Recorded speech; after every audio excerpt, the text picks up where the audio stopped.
Hello friends, ಎಲ್ಲರಿಗೂ ನಮಸ್ಕಾರ. ಇವತ್ತಿನ ನನ್ನ recipe spicy and tangy north ಕರ್ನಾಟಕದ ಹಳ್ಳಿಗಳಲ್ಲಿ ಮಾಡುವಂತಹ ಟ್ರೆಡಿಷನಲ್ ಇನ್ಸ್ಟಂಟ್ ಹುಣಸೆ ಹಣ್ಣಿನ ಸಾರ್ ಮಿಕ್ಸ್. ಇವತ್ತಿನ ಈ ರೆಸಿಪಿ ತುಂಬಾನೇ ಡಿಫ್ರೆಂಟ್ ಆ್ಯಂಡ್ ಸ್ಪೆಷಲ್. ಯಾಕಂದರೆ ಒಲೆನೇ ಉಪಯೋಗಿಸದೆ ಮಾಡುವಂತಹ ಒಂದು ವಿಶೇಷ ಸಾರಿದು, ಕುಕಿಂಗ್ ವಿತೌಟ್ ಫೈರ್. ಟ್ರೆಡಿಷನಲ್ ಆಗಿ ಇದನ್ನು ಹಳ್ಳಿಗಳಲ್ಲಿ ರೈತರು ಹೊಲದ ಕೆಲಸಕ್ಕೆ ಹೋಗುವಾಗ ಇದನ್ನು ತಮ್ಮ ಊಟದ ಬುತ್ತಿ ಜೊತೆ ತಗೊಂಡು ಹೋಗಿ ಹೊಲದಲ್ಲಿ ಊಟ ಮಾಡುವಾಗ ಇನ್ಸ್ಟೆಂಟ್ ಆಗಿ ನೀರಲ್ಲಿ ಈ ಪೇಸ್ಟನ್ನು ಮಿಕ್ಸ್ ಮಾಡಿ ಸಾರು ಮಾಡಿಕೊಂಡು ಊಟ ಮಾಡ್ತಾರೆ. ನೀವು ಕೂಡ ಪಿಕ್ನಿಕ್ ಹೋದಾಗ ಅಥವಾ ಎಲ್ಲಾದರೂ ಟೂರಿಗೆ ಹೋದಾಗ ಅಲ್ಲಿ ಇನ್ಸ್ಟಂಟ್ ಮಿಕ್ಸ್ನಿಂದ ದಿಢೀರಾಗಿ ಸಾರು ಮಾಡಬಹುದು. ಈ ರೆಸಿಪಿ ಇಷ್ಟ ಆದರೆ ಲೈಕ್, ಶೇರ್, ಕಮೆಂಟ್ ಮಾಡಿ. ಇನ್ನಷ್ಟು ನಾರ್ತ್ ಕರ್ನಾಟಕದ ರೆಸಿಪಿಗಳಿಗಾಗಿ ನಮ್ಮ ಚಾನಲ್ ಪಾಕಶೃಂಗಾರವನ್ನು ಸಬ್ಸ್ಕ್ರೈಬ್ ಮಾಡಿ. ಹೊಸ ವಿಡಿಯೋಗಳ ನೋಟಿಫಿಕೇಶನ್ಗಾಗಿ ಬೆಲ್ ಐಕನ್ ಅನ್ನು ಪ್ರೆಸ್ ಮಾಡಿ. ಸಾರು ಮಾಡಲು ಬೇಕಾಗುವ ಸಾಮಗ್ರಿಗಳು: 1 ಬಟ್ಲು ಹುಣಸೆ ಹಣ್ಣು, 1 ಬಟ್ಲು ಬೆಲ್ಲನ ತುರಿದಾದ್ರೂ ಇಟ್ಕೊಳ್ಳಿ, ಇಲ್ಲಾಂದರೆ ಕುಟ್ಟಿ ಪುಡಿನಾದರೂ ಮಾಡಿಟ್ಕೊಳ್ಳಿ. ನಾನಿಲ್ಲಿ ತುರಿದಿಟ್ಕೊಂಡಿದ್ದೀನಿ. ನಂತರ 2 ಬಟ್ಲು ತುರಿದ ಒಣ ಕೊಬ್ಬರಿ. ಯಾವ ಬಟ್ಲಲ್ಲಿ ನೀವು ಹುಣಸೆ ಹಣ್ಣು ಅಳತೆ ಮಾಡಿರ್ತೀರ ಅದೇ ಸೇಮ್ ಬಟ್ಲಲ್ಲಿ 2 ಬಟ್ಲು ಒಣ ಕೊಬ್ಬರಿನ ತುರಿದು ಅಳತೆ ಮಾಡಿ ತಗೊಳ್ಳಿ. ನಂತರ ಕೊತ್ತಂಬರಿ ಸೊಪ್ಪನ್ನು ಕ್ಲೀನಾಗಿ ತೊಳೆದು ಒಂದು ಡ್ರೈ ಬಟ್ಟೆಯಿಂದ ಒರೆಸ್ಬಿಟ್ಟು ಫ್ಯಾನ್ ಕೆಳಗಡೆ ಸ್ವಲ್ಪ ಹೊತ್ತಿಡಿ. ಫುಲ್ ಡ್ರೈ ಆದ ನಂತರನೇ ಯೂಸ್ ಮಾಡಿ. ನಂತರ ಕರಿಬೇವು ಕೂಡ ಫುಲ್ ಡ್ರೈ ಆದ ನಂತರನೇ ಯೂಸ್ ಮಾಡಿ. ಆಮೇಲೆ ಜೀರಿಗೆ, ಕಲ್ಲುಪ್ಪು, ಮಸಾಲೆ ಖಾರ, ಅಚ್ಚ ಖಾರದ ಪುಡಿ, ಬೆಳ್ಳುಳ್ಳಿ, 1 ಬೆಳ್ಳುಳ್ಳಿನ ಸಿಪ್ಪೆ ಬಿಡಿಸಿಟ್ಕೊಂಡಿದ್ದೀನಿ, ಮತ್ತು ಇಂಗು. ಅರಿಶಿನ ಪುಡಿ.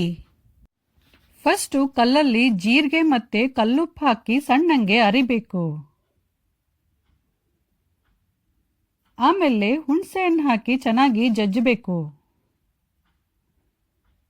ಫ್ರೆಂಡ್ಸ್, ನೀವು ಎಲ್ಲ ಸಾಮಗ್ರಿನ ಮಿಕ್ಸಿಯಲ್ಲಿ ಹಾಕಿ ರುಬ್ಕೋಬಹುದು. ಆದರೆ ನಾನು ಟ್ರೆಡಿಷನಲ್ ಆಗಿ ಈ ರೆಸಿಪಿನ ಹೇಗೆ ಮಾಡ್ತಾರೆ ಅದೇ ರೀತಿ ಮಾಡ್ತಾ ಇದ್ದೀನಿ.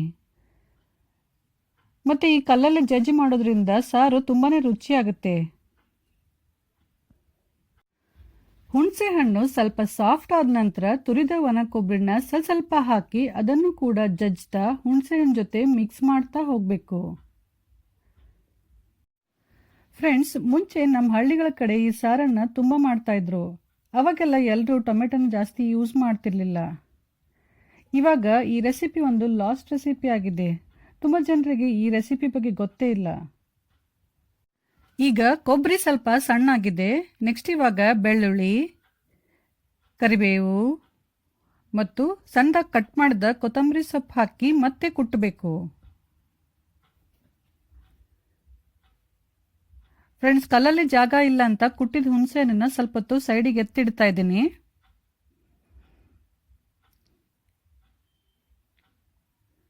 ಕುಟ್ಟುವಾಗ ಸೈಡಲ್ಲೆಲ್ಲ ಸಿಡಿತಾ ಇರುತ್ತೆ, ಹಾಗಾಗಿ ಸ್ವಲ್ಪ ಕೇರ್ಫುಲ್ ಆಗಿ ಕುಟ್ಟಬೇಕು. ನೆಕ್ಸ್ಟ್ ಇವಾಗ ಅರಿಶಿನ ಪುಡಿ, ಅಚ್ಚ ಖಾರದ ಪುಡಿ, ಮಸಾಲೆ ಖಾರ ಮತ್ತು ಇಂಗು ಹಾಕಿ ಎಲ್ಲನೂ ಚೆನ್ನಾಗಿ ಅರೆದು ಮಿಕ್ಸ್ ಮಾಡಿ.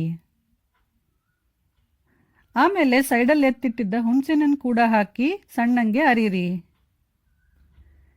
ಪೇಸ್ಟನ್ನು ತುಂಬಾ ನೈಸ್ ಮಾಡಬಾರ್ದು, ಸ್ವಲ್ಪ ತರಿ ಇರಬೇಕು. ಕೊನೆಯಲ್ಲಿ ಇವಾಗ ತುರಿದ ಬೆಲ್ಲ ಹಾಕಿ ಕೈಯಿಂದ ಈ ಥರ ಬೆಲ್ಲನ ಒತ್ತಿ ಮಸಾಲೆ ಜೊತೆ ಚೆನ್ನಾಗಿ ಮಿಕ್ಸ್ ಮಾಡಿ.